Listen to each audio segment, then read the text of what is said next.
Men only become good men through negativity. Women are actually the opposite. Men who have been through a lot of pain are very kind. When I see a man who's been through a lot of shit, it makes you kinder. You don't want it to be put on anyone else. When women go through a lot of pain, they grow bitter and evil and mean. They don't grow kind. Men grow kind from pain. The worst men on earth are the ones who haven't had enough pain. Those are the arrogant pieces of shit people. You're supposed to suffer as a man. You're born to suffer. You're not supposed to get rich off a fucking stupid meme coin like that without doing any work. You're supposed to suffer. The whole reason God put men on this planet is to suffer. And the best men are the ones who suffered the most. I wouldn't be top G if I didn't suffer more than anyone else. You're a better man than everyone else if your life was a mess and it was a hardship. Because you're not what happens to you, you are how you react to it. And the best men on earth are men who have had their parents die, their best friends betray them, their girl betray them, thrown in jail, their money stolen, stabbed, robbed. And every time something happened to them, they sat there and they looked in the mirror and said, what can I learn from this? How can I stop this happening? Those are the best men. Those are the men respect. Those are the men women want. Why do women love scars? Look, they tried to kill him and they can't. That's why I want him. The best men suffered. You find a man who's never been through suffering and nobody gives a shit about him. Men don't like him and women don't like him. Men are no good without it. Lots of people are going through the world trying to get experiences, but they're so obsessed with getting the positive experiences that they never really experience life at all. People go through life and they say, I want to make money on a crypto coin, and I want to get rich, and I want to buy a Lamborghini, and then I want to get a beautiful girlfriend, I want to go on a boat in Miami, and all this positive, but there's no light without dark. You could do all of those things, and you'd still be miserable if you didn't experience the dark. If you have not experienced true misery and pain, you'll never ever be happy. So if you're going through life as a man and you're looking for experiences over comfort, which is what you should be doing, which is what the great explorers of the world have always done, because they weren't looking for comfort. Comfort's at home. Experience is out there. All the sailors, all the warriors, they were looking for experiences. I love the negative experiences along with the positive experiences. I love jail because it's an experience. Is it a bad experience? Sure. But then my bedroom is beautiful once again, like it's never been before. How was that first sleep back? This is the point.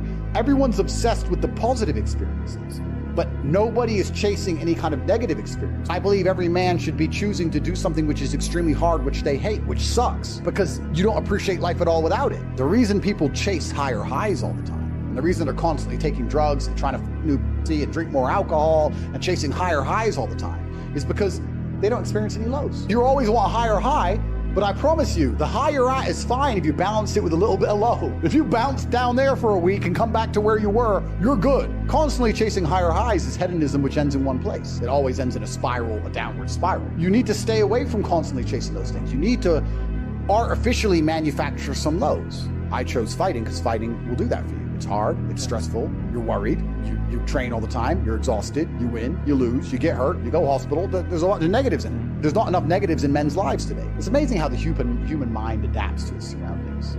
In some ways it's stressful, but there's no light without dark. In other ways, it's not very stressful. As a man, there is no easy life. If you're looking for an easy life, you should have been a girl. You made a mistake. Yeah. Your life is not about being easy. Your life is not about being happy. Your life is always going to be difficult. All of the pain you feel, all of the sadness you feel, you're supposed to feel as a man, and you have two effective binary choices. You either go through the suffering and go through the trauma and go through the hardship it takes to be a man of value, or you suffer eternity as a nobody. And being invisible, I would argue, is almost worse. You can have a very stress-free life if you work in Starbucks. You don't care about the Starbucks once you clock off. You're not at work at the time. You go home, you play video games, and you exist until you die. That's stress-free, but you have to suffer being a nobody. Alternatively, you can go out there into the world, try and implement your mark on the world, work hard, try to get rich, more money, more problems. You can try and start a business, the stress of that. You can lose your girlfriend because all you're doing is working. This is a new level of stress, a new level of trauma, but at least you'll be a somebody at the end of it. There's two ways to suffer. You either suffer to becoming a somebody, or you suffer as a perpetual and forever nobody. What did Napoleon say? He said, glory is fleeting, but obscurity is forever. Absolutely. Glory is fleeting, but obscurity is forever. And when he says fleeting, that's a really good point, because everything in life is rented, especially your glory as a man. When you have a good body, it is not a good body as complete. It's not finished. You haven't completed the task. You have rented that good physical condition. You must train every day to retain it. I think God wants me to be the best possible version of myself. I think that God dislikes people who are lazy. I said this to somebody once, and he got very offended. I said, God doesn't like lazy people. God has created you, and he wants to see the absolute best you can be. I think that if you don't take care of yourself, God has no interest in taking care of you. If you have a Ferrari on the drive and you don't take care of it, who's going to take care of it? Nobody. I think that taking care of yourself and being the best possible version of yourself you can be is how you please God. I think that's one of the best ways to praise Him, is to wake up every day and say, I need to be the strongest, smartest, fastest, most fearsome, most stoic, most capable man I can possibly be. This is how I please God. I think that as a man, there's always going to be a degree of pain and suffering in your journey. I don't think you're ever going to become a successful man or be good at being a man without pain and suffering.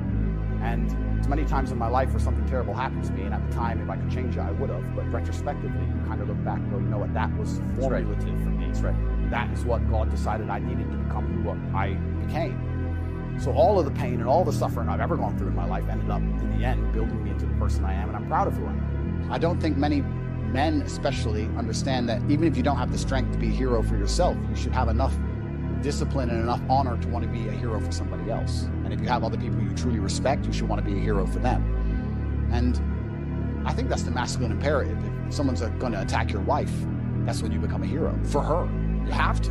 What kind of man are you if you're not? You have a brain, you have a mind, you have a mental model. You can't think of everything, you can't do everything. You can only have certain frameworks instilled inside of your mind. As a man, you should be hyper-competitive. You should try and be the best version of yourself you can be.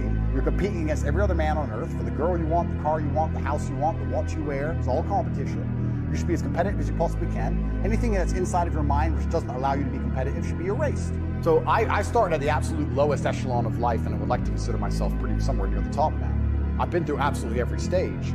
So when I say to men, you can become anything you want, and my answer to you is masculine excellence. There's no other answer. I can't tell you how to rig the game and cheat the game.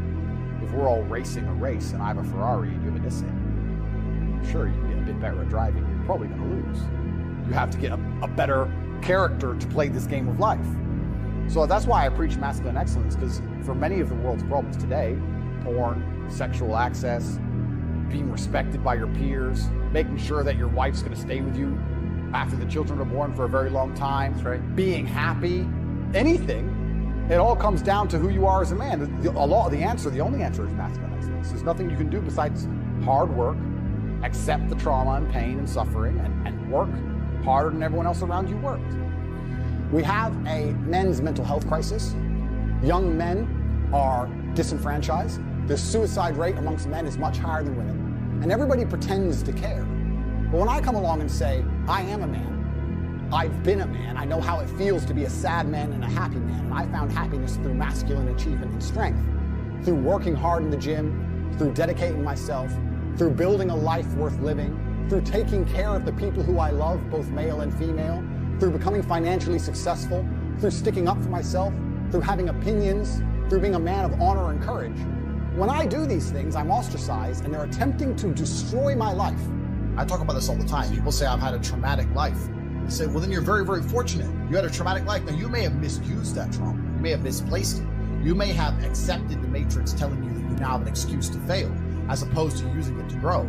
But every single man of value went through trauma, and they went through pain. It's going to be painful to get strong, painful to get rich, painful to become important. It's going to be painful to become good with women. Your heart's going to get broken a bunch of times. You have to be prepared for the pain. If you're not ready for pain, you're never going to be anything that matters. I think the number one problem with the world today, and the biggest problem that men face, isn't the problems themselves. It's just the way that they are been taught to mentally frame issues. People think when bad things happen to them, that somehow they're a victim to the universe and bad things only happen to me and this is so terrible. They don't understand that bad things happen to everybody. The most successful person you know had all those probably, maybe even worse, at least the same bad things happened to them. They just framed it differently and used it. And this is what people really don't yet understand. There's only one thing on the planet you actually have control over. You can't control the weather.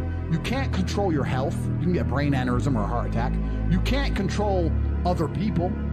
The only thing you can actually really truly control is what you think. That's the only thing you can change in real time. You can be thinking of red, you can change it to blue. So why are you not controlling your own mind? It's your asset.